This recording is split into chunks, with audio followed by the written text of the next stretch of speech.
৭৭তম স্বাধীনতা দিবস উপলক্ষে সংবাদ শিরোনাম পত্রিকা আয়োজিত বর্ণময় নৃত্য উৎসব। স্থান কোন্নগর রবীন্দ্র ভবন। তারিখ 17ই আগস্ট 2024। সময় বিকেল 3টে। নাম নথিভুক্ত করা হচ্ছে।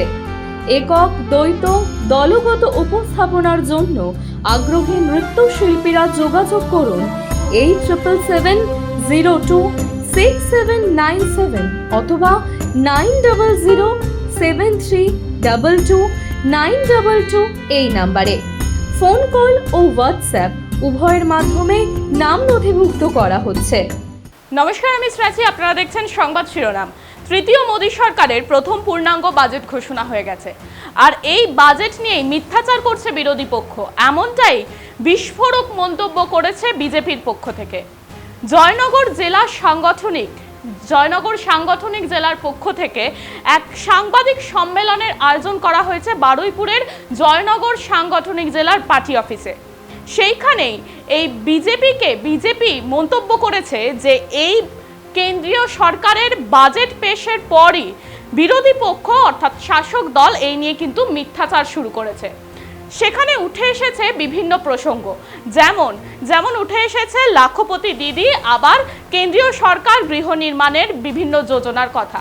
পশ্চিমবঙ্গ কি পেয়েছে, বাংলা কি পেয়েছে, এই নিয়েও নানান দাবি উঠেছে। এইখানে এই বিষয়ে বিস্ফোরক মন্তব্য করেছেন রাজ্য বিজেপির মুখপাত্র বিমল শঙ্কর নন্দ। এই দিন এনার সাথেই উপস্থিত ছিলেন আরও বিভিন্ন বিজেপির নেতারা। যতটা সম্ভব আমরা সংখ্যা তত্ত্বে কম গিয়ে বাজেটের যে ট্রাস্ট এরিয়াগুলো, অর্থাৎ কেন্দ্রীয় সরকারের এই যে বাজেট, সেই বাজেটে ঠিক কোন এলাকাগুলোতে নজর দেওয়া হয়েছে এবং আগামী দিনের লক্ষ্যটা কী, বাজেট কেন নেয় সরকার, আগামী দিনের লক্ষ্যটা কী, সেইটা আমরা আলোচনা করার চেষ্টা করব।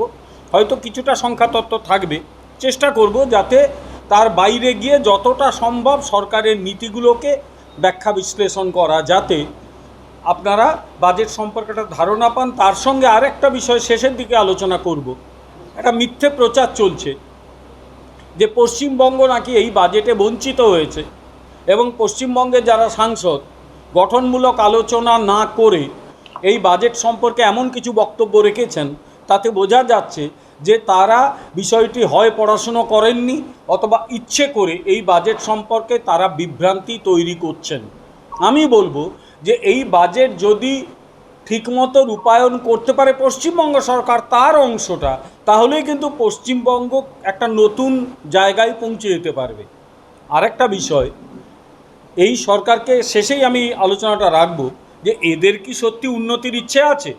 এদের যদি উন্নতির ইচ্ছা থাকতো তাহলে কিন্তু বাজেট তারা পজিটিভ ওয়েতেই নিত, এবং তাই অন্ধ্রপ্রদেশ বা বিহারের বেশি প্রাপ্তির ওজোর না তুলে নিজে যেটা পেয়েছে সেটাই কিন্তু ব্যবহার করতে শিখত। কিন্তু এই সরকারের তো সেই লক্ষ্যও নেই, ইচ্ছেও নেই। এখন বাজেট 2024-25 আলোচনা করতে গেলে একটা বিষয় আপনারা জানেন যে যেহেতু এবছর নির্বাচনের বছর ছিল, তাই পূর্ণাঙ্গ বাজেট কিন্তু ফেব্রুয়ারিতে এটা পেশ করা যায়নি। কারণ হচ্ছে যে নির্বাচন ছিল, আর রেওয়াজ অনুযায়ী নতুন সরকার বাজেট পেশ করবে। সরকারের মেয়াদ যদি ফুরিয়ে যায় দ্রুত, তাহলে কিন্তু সেটা বাজেট পেশ করে না তারা।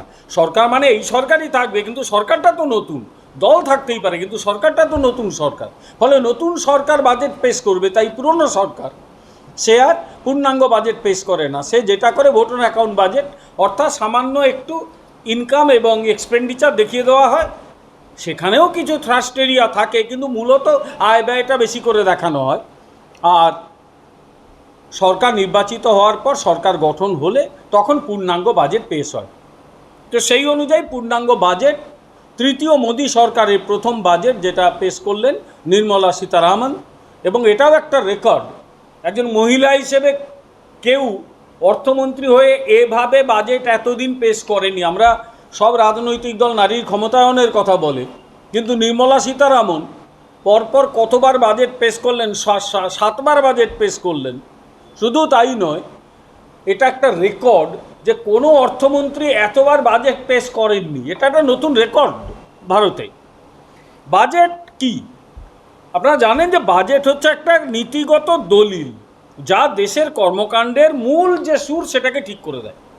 অর্থাৎ আগামী দিনে দেশটা কিভাবে এগোবে অর্থনৈতিকভাবে, ওটা বাজেট দেখলে আমরা বুঝতে পারি। আর সরকারের আনুমানিক প্রাপ্তি কত ট্যাক্স আয় হবে আর কতটা ব্যয় হবে, সরকার কি কি প্রজেক্ট নেবে, বাজেট দেখলেই সেটা বোঝা যায়। আর বাজেট দেখলেই আমরা বুঝতে পারি রাষ্ট্রটা কোন দিকে এগোচ্ছে। বাজেটের সঙ্গে আরেকটা বিষয় থাকে, আমরা সেই বিষয়টাকে এড়িয়ে চলি, কিন্তু আমি সেই বিষয়টা এড়াতে চাইবো না। আমিও বলবো সেটাও আপনারা আলোচনা করুন, যে দেখবেন যেদিন বাজেট পেশ হয় তার আগের দিন আরেকটা জিনিস পেশ হয়, যাকে আমরা বলি অর্থনৈতিক সমীক্ষা।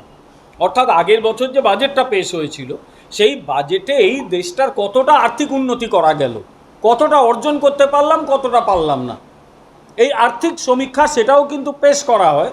এবং সেই অনুযায়ী বাজেট আমরা সামনের দিকে কিভাবে এগোবো, অতীতটা কতটা অর্জন করতে পারলাম, এই দুটোর একটা তুলনামূলক আলোচনা আসে।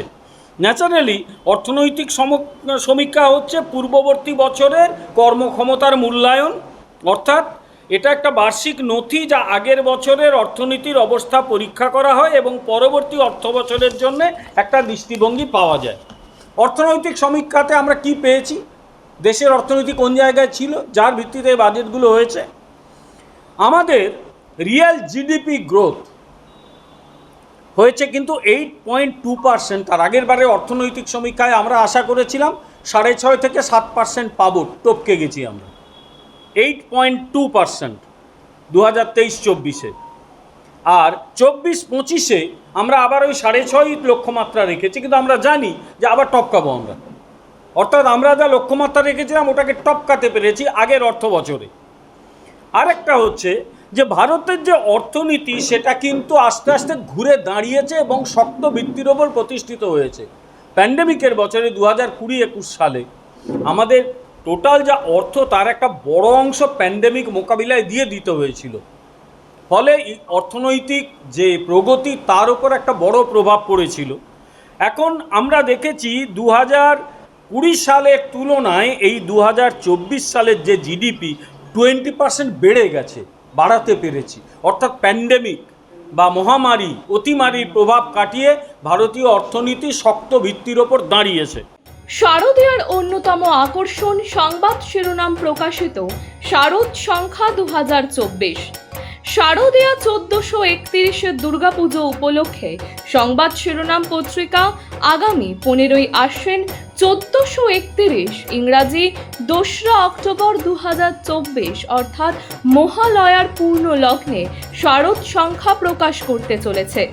আপনাদের জানাই, এই শারদ সংখ্যায় আপনাদের রচিত গল্প, প্রবন্ধ, নিবন্ধ, ভ্রমণ কাহিনী, কবিতা প্রভৃতি প্রকাশের জন্য আমাদের পাঠাতে পারেন। আপনাদের লেখা অবশ্যই হোয়াটসঅ্যাপে টাইপ করে 87026797 অথবা 9007322922 এই নাম্বারে। মানুষের পাশে মানুষের সাথে আমরা আছি এই বাংলাতে। আপনারা দেখছেন সংবাদ শিরোনাম। দেখলেন তো অনেক কিছু, এবার দেখুন নতুন কিছু।